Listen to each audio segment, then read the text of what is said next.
Hello friends, इस video में हम देखेंगे इंडिया में कैसे आप आपका खुद का लो रिस्क पे बड़ा बिजनेस स्टार्ट कर सकते हैं।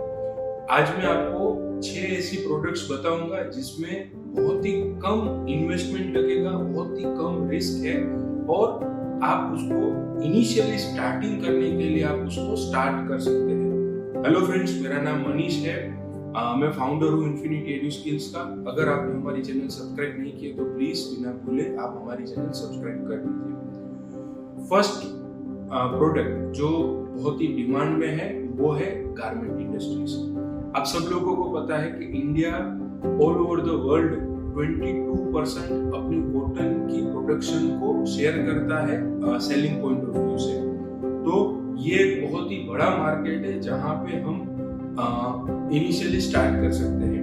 अगर आप जहाँ से बिलोंग कर रहे हैं वहाँ पे कॉटन सीड्स और कॉटन की खेती होती है तो आपके लिए बहुत ही बेस्ट अपॉर्चुनिटी इस प्रोडक्ट से अपना बिजनेस स्टार्ट करने की। फ्रेंड्स, यूजुअली बहुत सारे लोग क्या करते हैं, कॉटन रॉ फॉर्म में सेल करते हैं। जब आप कोई भी प्रोडक्ट रॉ फॉर्म में सेल करेंगे तो उसमें आपको लो प्रॉफिट मिलेगा।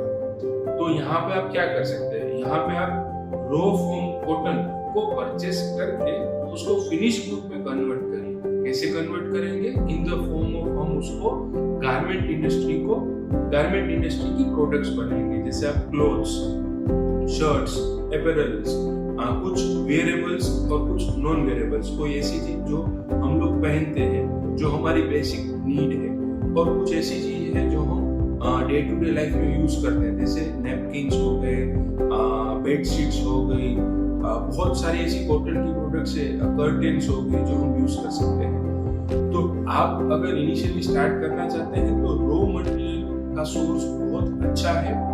तो इंडिया में बहुत सारी ऐसी प्लेसेस है जहाँ से आप रॉ कॉटन ले सकते हैं और उसको आप छोटा सा सेटअप कर सकते हैं। कोई भी एक प्रोडक्ट जिसमें आपकी एक्सपर्टाइज है, या आप उन मैन्युफैक्चरर्स को अप्रोच करें जो आपको रेडीमेड मटेरियल सप्लाई करते हैं। अब ये प्रोडक्ट जाती कहाँ पे है? तो इसका बहुत बड़ा मार्केट है। हमारे इंडिया से आजकल रेडीमेड गारमेंट्स बहुत ही ज्यादा डेवलप्ड कंट्रीज में जा रही है। जैसे यूएसए हो गया, जैसे यूके हो गया, सिंगापुर हो गया। ऐसी कंट्रीज में ये finish goods readymade garment industries, जैसे मैंने बताया, वेयरेबल एंड नॉन वेयरेबल्स, ये बहुत ही डिमांड में है। तो आप इससे स्टार्ट कर सकते हैं। कई बार हम लोगों को क्वेश्चन आता है कि सर कौन सी ऐसी प्रोडक्ट, मतलब ये प्रोडक्ट अगर मैं स्टार्ट कर रहा हूँ तो कौन से कंट्रीज में मुझे स्टार्ट करना है? तो यूजुअली 3 कैटेगरीज होती है कंट्री की। एक होती है डेवलप। अगर आप डेवलप कंट्रीज में कोई भी प्रोडक्ट सेल करना चाहे तो उनकी जो क्राइटेरिया है वो बहुत ही हाई होते हैं। इनिशियली छोटे लेवल पे आपको स्टार्ट करना हो तो जो डेवलप्ड कंट्रीज है उनको अप्रोच ना करते हुए आप अंडर डेवलपिंग कंट्रीज को अप्रोच कर सकते हैं। ये स्ट्रेटेजी आप अपनाएंगे तो कोई भी प्रोडक्ट हो वो आपकी वहां पे डिमांड में रहेगी, राइट? सेकंड प्रोडक्ट जो है वो है हनी। हमारे इंडिया में आजकल हनी की फार्मिंग जो है वो बहुत बड़े लेवल पे हो रही है क्योंकि उसमें बहुत ही कम इन्वेस्टमेंट है। अच्छा, कुछ बिजनेसमैन तो क्या कर रहे हैं, जो फार्मर्स होते हैं जो पर्टिकुलरली फूल के साथ जुड़ी हुई कोई भी खेती कर रहे हैं, फॉर एग्जांपल सरसों की खेती होती है पंजाब साइड बहुत, तो वहां पे क्या होता है, हनी की फार्मिंग की जाती है। वहां पे हनी का सेटअप किया जाता है, पूरा सेटअप किया जाता है फार्मिंग का। उसकी एक प्रोडक्ट होती है लकड़ी की फ्रेम में, वहां पे रखी जाती है, तो वहां पे हनीस आती है और फूलों के साथ उनका जो जिस तरह से उनका प्रोडक्शन होता है, तो उससे भी आजकल हनी की खेती जो है बहुत हो रही है। इसकी बहुत ही बड़ी डिमांड है डेवलप्ड कंट्रीज में। डिमांड होने का रीजन क्या है? क्योंकि आजकल हम सब लोग थोड़ा हेल्थ कॉन्शियस हो गए हैं। फॉरेन में तो बहुत टाइम से लोग हेल्थ कॉन्शियस होते हैं, तो हनी को डे टू डे लाइफ में एक हेल्थ प्रोडक्ट के रूप में यूज किया जाता है। पर यहाँ पे एक बात आती है, अगर आप डायरेक्ट ऐसे मैन्युफैक्चरर से हनी लेते हैं तो इसके ऑलरेडी बहुत बड़ी कंपनीज डायरेक्ट सेल कर रही है। पर अगर आप अपने आप को कोई यूनिक पोजीशन में स्टैंड करते हैं, आप जो वो लोग कर रहे हैं ऐसा करेंगे तो शायद आपको बिजनेस नहीं मिलेगा। इसके लिए आपको क्या करना है, आपको एक प्रॉपर प्रोडक्ट लॉन्च करनी है। उस प्रोडक्ट की एश्योरेंस, जो क्वालिटी सर्टिफिकेशंस होती है, वो 100% प्योर होनी चाहिए। देखिए, आपका बायर आपके ऊपर ट्रस्ट करेगा, कब करेगा? जब आपकी प्रोडक्ट 101% प्योर है। आजकल बहुत सारी मिक्सिंग भी हो रही है, तो बायर फिर आपको दूसरी बार ऑर्डर नहीं देगा। तो आपको प्योर क्वालिटी है वो एश्योर करना है। प्रॉफिट ऑफ मार्जिन भले थोड़ा कम रहे, जितने भी लैब सर्टिफिकेट्स है वो आप सारे लैब में आप उसको टेस्ट करवाइए, जिससे आप आपके बायर को कॉन्फिडेंटली बोल सकते हैं कि मेरी प्रोडक्ट जो है दूसरी प्रोडक्ट से यूनिक है। एक बात। दूसरी बात, डायरेक्ट हनी सेल करने से क्या होगा? आप यूनिक पोजीशनिंग अपनी नहीं खड़ी कर पाएंगे। तो वहां पे आपको क्या करना है? हनी में भी आप थोड़ा फ्लेवरिंग करके सेल कर सकते हैं। जैसे रोज फ्लेवर में हनी आती है, जैसे मूंगफली की एक हनी का एक टेस्ट आता है। तो ये सब डे टू डे लाइफ में उसको यूज किया जाता है। तो ये भी एक बहुत ही स्मॉल स्केल पे, बहुत ही कम रिस्क पे ये बिजनेस जो है कर सकते हैं। बस ये एक दो चीजें आपको ध्यान रखनी है। प्रोडक्ट आपकी प्योर होनी चाहिए, आप उसको थोड़ा फ्लेवरिंग करें, ऑथेंटिसिटी होनी चाहिए आपकी प्रोडक्ट्स में। तो ये भी एक बहुत ही अच्छी प्रोडक्ट है। नेक्स्ट प्रोडक्ट है स्पाइसेस। आप सब लोगों को पता है कि इंडिया में स्पाइसेस जो है वो बहुत बड़े लेवल पे ग्रो किए जाते हैं। एक टाइम पे जब अंग्रेज हमारे देश में आए थे, तो वो आए ही इसी के लिए थे क्योंकि उनको स्पाइसेस जो है बहुत अच्छे लगते थे, राइट? तो फ्रेंड्स, इंडिया इतना बड़ा मार्केट है जो स्पाइसेस एक्सपोर्ट करता है। तो यहाँ पे भी क्वालिटी एश्योरेंस जो है वो बहुत ही जरूरी है। आप कोई अच्छी बिना मिलावट के स्पाइसेस, हल्दी है, मिर्ची है, धनिया है, in the form of raw material आप परचेस करके उसको प्रॉपर पैकिंग करके अच्छी ब्रांडिंग करके अगर आप सेल करते हैं तो उसमें भी आपको बहुत बड़ा मार्केट मिल सकता है। दूसरा, इस प्रोडक्ट में क्यों स्कोप है?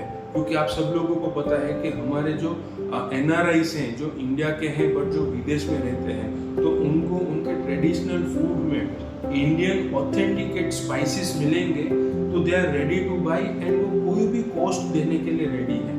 मैंने जैसे बताया, एब्रोड में वो लोग बहुत ही कॉन्शियस है हेल्थ को लेके। अगर उनको प्रॉपर पता चला कि आपकी ब्रांड एक ऐसी है जो प्योरिटी में बिलीव कर रही है, जो 100% ऑथेंटिकेट है, बहुत सारी स्पाइसेस में फूड ग्रेड कलर्स मिक्स होते हैं, तो अगर आप वो नहीं कर रहे हैं, आप आपके बायर का विश्वास जीतते हैं, तो आपकी प्रोडक्ट को अच्छी जो है वो मार्केट मिलेगी, बराबर। बहुत सारे इंडियन रेस्टोरेंट्स हैं एब्रोड में जहाँ पे हमारे इंडियन कस्टमर्स जो है वो जाते हैं। हमारे NRIs जो है वो बड़े बड़े कंट्रीज में काफ़ी सालों से हैं, तो वहाँ तक आपकी प्रोडक्ट जा सकती है। तो थर्ड प्रोडक्ट है स्पाइसेस, जिसको भी आप प्रॉपर वे में अगर सेल कर रहे हैं उसमें लेस इन्वेस्टमेंट है। मैं आपको यहाँ पे एक ही बात सजेस्ट करूँगा, वो प्रोडक्ट आपको सेल करनी है, वो प्रोडक्ट सिलेक्ट करनी है जिसमें आपकी थोड़ी बहुत एक्सपर्टाइज हो। ज़्यादा प्रोडक्ट करने से आप ज़्यादा कंफ्यूज होंगे। स्पाइसेस में बहुत सारी चैनल, बहुत सारी वेराइटीज है, बट आपको क्या करना है, एक या दो में ही एक्सपर्टाइज लेनी है। उसमें आप 2-3 वेराइटीज दे सकते हैं। जैसे फॉर एग्जांपल मिर्ची है, तो मिर्ची में कश्मीर की आती है, फिर एक तीखी आती है, तो उसमें आप अलग अलग वेराइटीज लेके आइए, उसमें आप चॉइस लीजिए। एक प्रोडक्ट की गहराई में जाके आप सब सामने वालों को एक्सप्लेन करेंगे तो कन्विंस भी होगा, और आपकी ब्रांड कोई एक पर्टिकुलरली प्रोडक्ट के साथ आइडेंटिफाई होगी कि भाई अगर मुझे मिर्ची का पाउडर लेना है तो यही एक बेस्ट प्रोडक्ट है, राइट। फोर्थ प्रोडक्ट है फ्रेंड्स आयुर्वेदिक मेडिसिन के लिए जो रॉ मटेरियल चाहिए वो। हमारे इंडिया की पहचान जो थी वो आयुर्वेदा से थी। हमारे पास इंडिया में ऐसा एक एनवायरनमेंट है जो बहुत सारे देशों में नहीं अवेलेबल है। हमारे यहाँ पे अच्छी ठंड की मौसम आती है, गर्मी आती है, बसंत ऋतु आती है, तो ऐसी सारी ऋतुओं के कॉम्बिनेशन से हमारे यहाँ पे बहुत ही अच्छी ऑथेंटिकेट प्रोडक्ट्स जो हैं आयुर्वेद की वो बनती है। कोई एक प्रोडक्ट का मैं आपको एग्जांपल दूं, फॉर एग्जांपल तुलसी। फ्रेंड्स, आपको पता है कि तुलसी जो है वो बहुत ही गुणकारी है। तो अगर आप इस प्रोडक्ट को ही पकड़ के, इस प्रोडक्ट को ही आप अगर प्रमोट कर रहे हैं तो उसमें भी आपको बहुत बेनिफिट मिलता है। आज फॉरेन कंट्रीज वाले हमारी ट्रीटमेंट की ओर डाइवर्ट हो रहे हैं, उनको एलोपैथी में उतना ट्रस्ट नहीं है।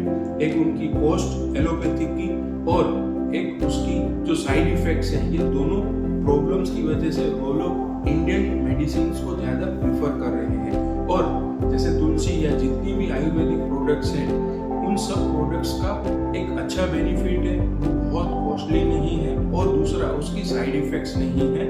तो आप ऐसी प्रोडक्ट्स को पकड़ के उसको रिफर्निशिंग करके भी आप सेल कर सकते हैं। अगर आप तुलसी की बहुत बड़े लेवल पे फार्मिंग कर रहे हैं, उसकी फार्मिंग के साथ आप उसकी जो बाई प्रोडक्ट बनती है, जैसे आप तुलसी का तेल निकालते हैं, तो उसकी बहुत डिमांड है। और ऐसी बहुत सारी वेराइटीज आप जो है वो कर सकते हैं, जिससे आपकी एक यूनिक पोजीशनिंग होगी और आप सेल कर सकते हैं। नेक्स्ट प्रोडक्ट जो है वो है dehydrate products.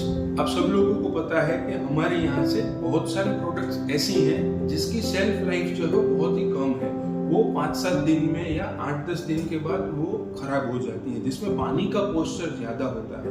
For example strawberry, बहुत सारे नट्स, वो कुछ दिनों के बाद क्या हो जाते हैं, अगर हम उसको यूटिलाइज नहीं करते, खाते नहीं है, तो खराब हो जाते हैं। स्ट्रॉबेरी एक ऐसी प्रोडक्ट है जिसको हम डिहाइड्रेट कर सकते हैं। डिहाइड्रेट करके उसको हम अगर एक्सपोर्ट करेंगे तो उसकी इंटरनेशनल मार्केट में बहुत ही डिमांड है।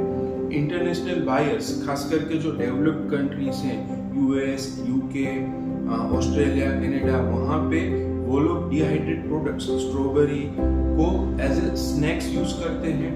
वो लोग इसको अपने ब्रेकफास्ट में इंक्लूड करते हैं। बट वापस मैं वही बताऊंगा, ऑथेंटिकेट होना चाहिए और वो प्रॉपर वे में डिहाइड्रेट होगा, तो आप इस प्रोडक्ट से भी अपना बिजनेस स्टार्ट कर सकते हैं। अगर आप इंडिया में हैं, आपको बहुत सारी स्ट्रॉबेरी के फार्मिंग की हुई प्लेसेस मिल जाएंगी, जैसे महाबलेश्वर है, उसके आजू बाजू का एरिया है, वहाँ पे स्ट्रॉबेरी का बहुत बड़े लेवल पे फार्मिंग होता है। आपको वहाँ से रो स्ट्रॉबेरी परचेस करनी है। डिहाइड्रेट मशीन जिसकी on an average price 3 lakh से 5 लाख तक होती है, तो वो आप मशीन लेके प्रॉपर वे में पैकिंग करके, जिसमें आपको ज्यादातर प्योर प्रोडक्ट जो है वो करनी है, उसमें कुछ भी आर्टिफिशियल कंटेंट्स, राइट, वो आपको नहीं डालना है, तो उसकी 100% डिमांड आपकी हो सकती है। नेक्स्ट 6 प्रोडक्ट जो है वो है इंडियन हैंडीक्राफ्ट प्रोडक्ट्स। ये भी एक ऐसी प्रोडक्ट है जिसका बहुत ही बड़े लेवल पे जो है वो क्रेज है। यस फ्रेंड्स, हमारे यहाँ पे जो छोटे छोटे ऐसे एरिया हैं, जयपुर के, राजस्थान के, यूपी के, गांधीधाम, कच्छ में अंजार करके एक एरिया है, वहाँ पे बहुत ही स्मॉल स्केल पे इसका बहुत बड़ा प्रोडक्शन होता है।